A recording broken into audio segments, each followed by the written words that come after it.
Hidup adalah sebuah pilihan untuk meninggalkan atau ditinggalkan.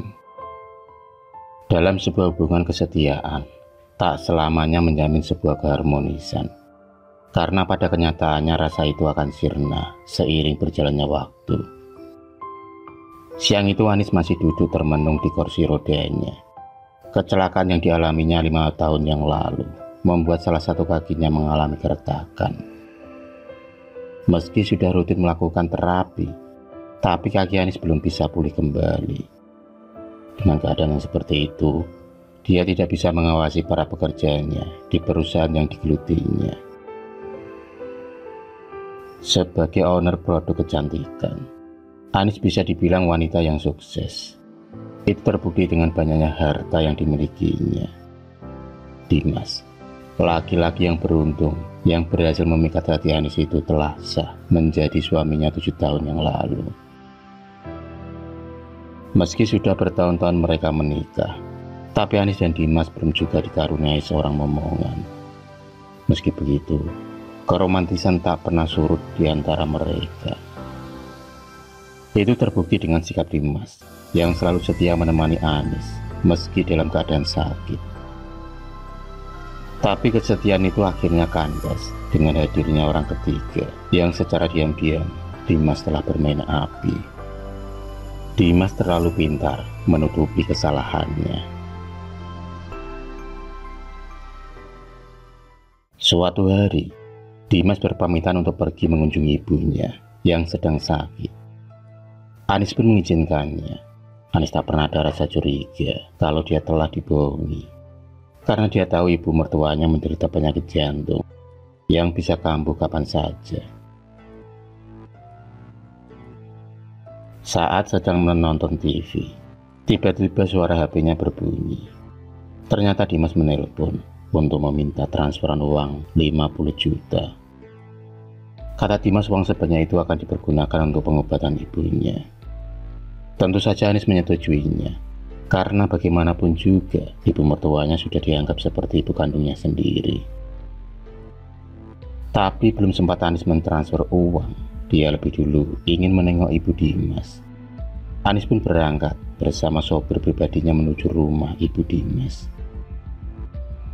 Hingga setelah 6 jam perjalanan, akhirnya Anis sampai juga di tempat tujuan.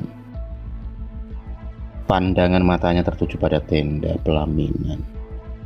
Dekorasi ruangan yang bernuansa merah marun itu tampak indah dan megah. Anis mencoba perlahan mendekat, memastikan siapa pasangan pengantin yang duduk di pelaminan itu. Karena Anis yakin kalau iparnya sudah menikah semua. Bagai petir di siang bolong, Anis mendapati laki-laki berparas tampan itu duduk bersanding dengan wanita lain. Mereka saling melempar senyum bahagia. Dialah Dimas suaminya yang berikrar di depan penghulu mengucapkan janji suci pernikahan. 7 tahun yang lalu itu kini telah berkhianat. Anis mundur perlahan sambil mengambil foto di kamera HP-nya. Segera dia memasang story WA-nya dengan foto suami beserta madunya. Anis menangis terisak-isak. Tapi dia tetap kuat melihat kenyataan di depan matanya. Niat Anis untuk mentransfer uang 50 juta itu kini diurungkan. Karena dia tahu uang sebanyak itu pasti akan dijadikan biaya tambahan.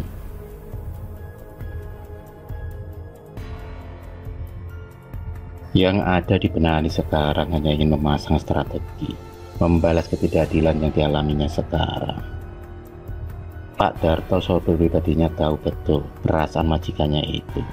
Tapi dia hanya berani menatap wajah Anis dari kaca mobil. Setelah beberapa hari, Pak Darto mendapati Anis sering murung dan menangis. Maka Pak Darto memberanikan diri menawari Anis untuk menyelesaikan masalahnya. Awalnya Anis ragu akan tawaran dari Pak Darto. Tapi setelah berpikir panjang, akhirnya dia pun memutuskan untuk ikut sopirnya itu ke rumah Mbak Dasi, seorang wanita tua dengan segala kekuatan yang dimilikinya.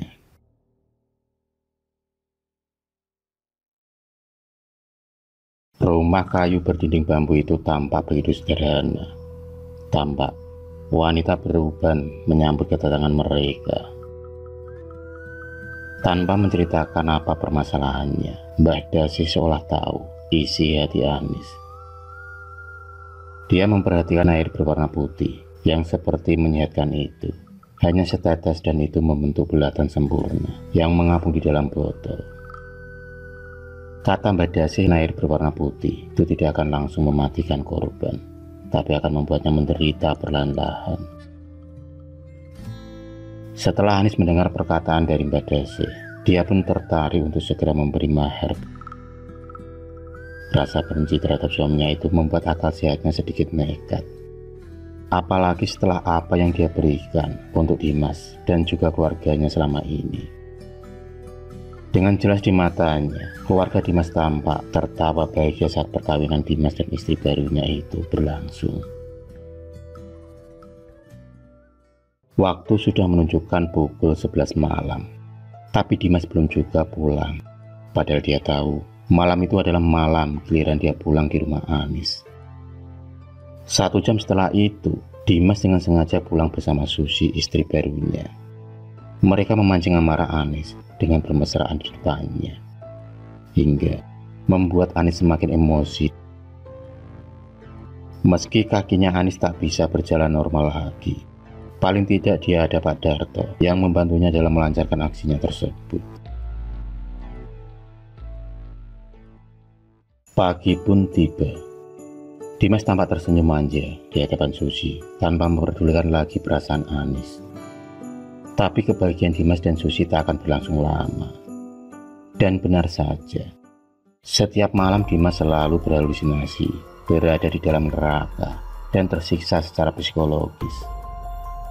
Air berwarna putih yang diberikan Mbah Dasih itu benar-benar membuat efek yang begitu kuat terhadap kehidupan Dimas. Lama-kelamaan akhirnya Susi tak kuat lagi hidup bersama Dimas. Dia pun memutuskan untuk meninggalkan Dimas di saat terganggu jiwanya. Secara perlahan tapi pasti, Dimas menuai apa yang telah ditanamnya. Jiwa Dimas sudah dikuasai oleh Anis, dan akhirnya suaminya itu meninggal secara mengenaskan. Dan atas saran dari Mbah Dasih, jasad Dimas harus dimakamkan jauh dari kediaman keluarganya. Dan juga permintaan Mbah Dasih, Anis harus memberikan jiwa Dimas pada leluhur Mbah Dasih untuk menebus arwah keluarganya yang tergade di alam siluman. Dimas akan menggantikan leluhur Mbah Dasih di alam sana, sehingga bisa menuju ke alam akhirat dengan tenang dan bebas dari penderitaan.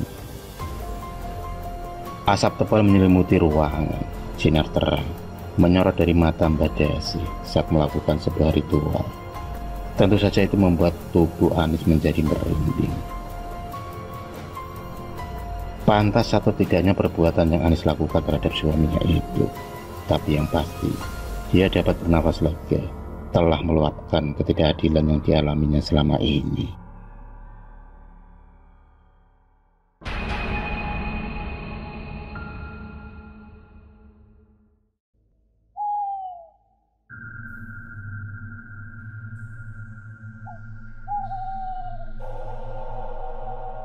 Akhir-akhir ini di desa Tegalrejo lagi rame-ramenya teror keranda terbang pencabut nyawa. Bagaimana tidak? Banyak warga yang sudah diteror oleh adanya keranda mayat yang tiba-tiba berjalan sendiri dan berhenti di depan rumah warga. Dan setelah kejadian itu, setiap rumah yang disinggahi keranda mayat berhenti. Rata-rata keesokan harinya salah satu dari para penghuni rumah tersebut ada yang meninggal secara mendadak. Dalam sebulan ini sudah ada 30 warga yang meninggal secara mendadak.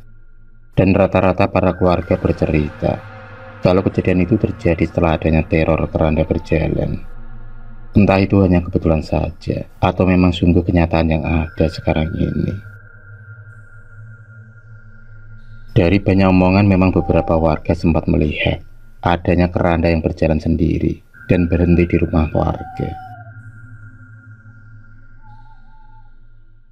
Di sebuah pos ronda tampak Kang Darman Agung dan Pak Yanto lagi asik ngobrol di sela-sela ngeronda malam itu. Ditemani singkong goreng dan kopi panas, mereka tampak serius sedang membicarakan tentang keranda terbang pencabut nyawa yang lagi ramai di desa mereka. Suasana malam terasa dingin, angin berembus menyelimuti desa mereka. Suara-suara binatang malam kini mulai bermunculan, memperlihatkan eksistensi mereka, menambah suasana semakin mencekam. Sebentar kemudian akhirnya mereka bertiga memutuskan untuk keliling desa. Dengan lampu senter di tangan mereka, mereka berangkat untuk keliling ronda. Sambil berjalan mereka masih saja membicarakan tentang keranda pencabut nyawa. Tak terasa sudah sekitar 15 menit mereka berjalan. Angin terasa semakin dingin dan menusuk tulang. Suara burung gagak mulai terdengar bersaut-sautan, menambah aura mistis malam itu. Tiba-tiba dari kejauhan mereka dikejutkan dengan penampakan sebuah keranda mayat yang berjalan terbang menghampiri sebuah rumah. Dan rumah tersebut adalah rumah Pak Manto. Jantung mereka berdetak cepat, dak-dik-duk terdengar. Dengan memberanikan diri, Kang Darman mengarahkan senternya ke arah keranda tersebut. Dan benar saja, keranda itu tepat terbang di depan rumah Pak Manto. Sebentar kemudian tiba-tiba keranda itu melesat, hilang entah kemana. Kang Darman dan dua rekan lainnya hanya bisa terbengong, terdiam sesaat tanpa ada sepatah kata pun yang keluar dari bibir mereka. Dalam benak mereka hanya ada, apa Pak Manto akan meninggal? Mereka bertiga kemudian melanjutkan keliling ronda rumah para warga, karena malam itu adalah giliran mereka bertiga yang tugas ngeronda. Keesokan paginya terdengar kabar tentang kematian Pak Manto. Suara dari speaker musola tampak jelas mengabarkan kalau Pak Manto meninggal dunia. Assalamualaikum warahmatullahi wabarakatuh. Inna lillahi wa inna ilaihi raji'un. Inna lillahi wa inna ilaihi raji'un. Inna lillahi wa inna ilaihi raji'un. Sampun kabundut dening Allah Subhanahu wa taala. Nami Bapak Manto, warganipun Mbah Trimo, RT Sekawan, RW Kale. Tumanten Polres Daya ingkang ajeng derek Sungkowo, kula aturi saderengipun jam 09.00 izin, saderengipun pemakaman. Kang Darman yang pagi itu telah terbangun, sontak kaget mendengar kabar tersebut. Benar perasaanku semalam, guman Kang Darman di dalam hati. Kang Darman melihat sendiri keranda terbang yang berhenti di rumah Pak Manto. Dan ternyata pagi itu Pak Manto telah meninggal. Tepat jam 9 pagi, jenazah Pak Manto diberangkatkan ke pemakaman desa. Tampak Kang Darman dan dua rekannya semalam ikut juga mengantar jenazah Pak Manto ke pemakaman. Banyak para warga dan tetangga yang juga ikut melayat mengantar kepergian Pak Manto. Acara pemakaman pun berjalan lancar dengan penuh isak tangis keluarga. Dan satu demi satu warga mulai meninggal area pemakaman desa.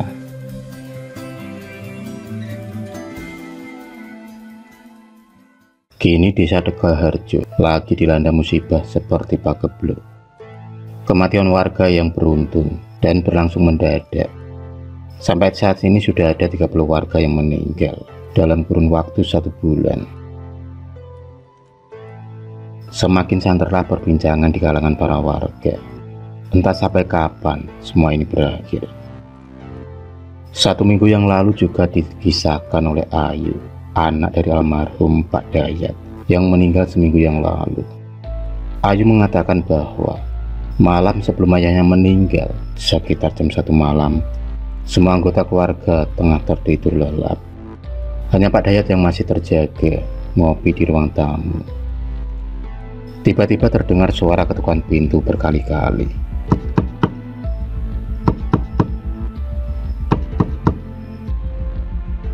Karena penasaran, Pak Dayat kemudian membuka pintu depan. Setelah pintu dibuka, betapa terkagetnya Pak Dayat saat mendapati sebuah keranda mayat terbang mengambang di halaman rumahnya. Tampak jelas keranda itu bergoyang-goyang seperti ada yang menggerakkannya. Pak Dayat pun terpaku, diam dengan peluh yang bercucuran karena kaget melihat keranda tersebut. Setelah keranda itu menghilang, Pak Dayat kemudian masuk ke dalam rumah dengan tubuh gontai dan tubuh menggigil.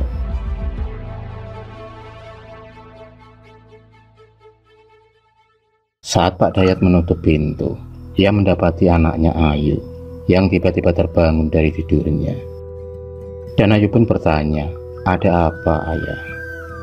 Akhirnya Pak Dayat menceritakan semuanya. Ayu pun menjadi khawatir dengan apa yang dialami oleh ayahnya. Dan benar saja, entah kenapa sekitar pukul 2 malam, mereka merasa ngantuk berat dan tertidur di kamar masing-masing.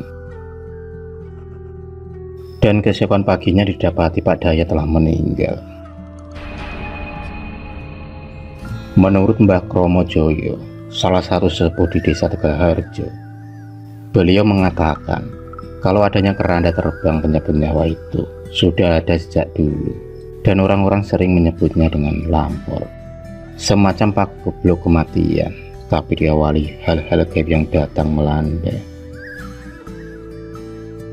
Menurut Mbah Kromo, hal itu terjadi cukup lama dan akan berpindah-pindah juga dari satu tempat ke tempat yang lain. Menurutnya ada sosok yang mengikuti keranda tersebut, dan sosok itu bisa berubah-ubah wujudnya. Entah mitos atau bukan, tapi sudah banyak kejadian yang berkaitan dengan keranda terbang tersebut. Dan cerita yang sama yang akan muncul dengan adanya kematian-kematian yang mendadak dan terus-menerus. Dahulu di desa Tegalharjo, 20 tahun yang lalu juga terjadi hal yang sama, yaitu adanya teror keranda terbang pencabut nyawa.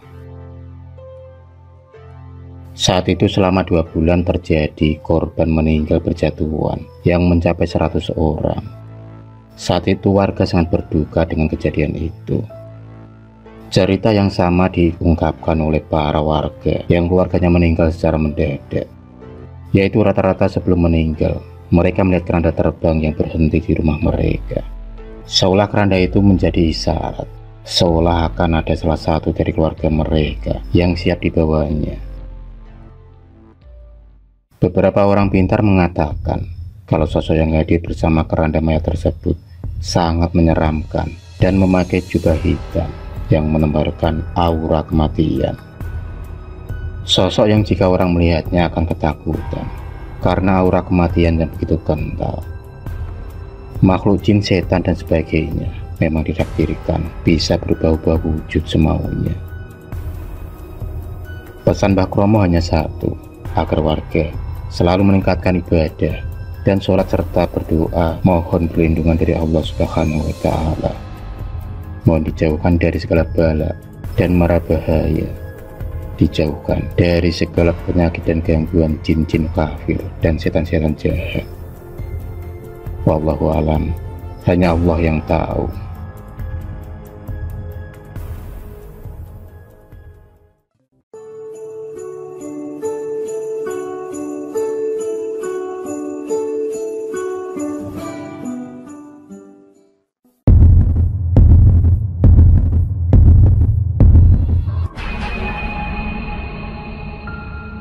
Terima kasih sudah menonton video cerita bergambar ini. Klik subscribe untuk terus mendapatkan video-video cerita bergambar selanjutnya. Semangat berkarya.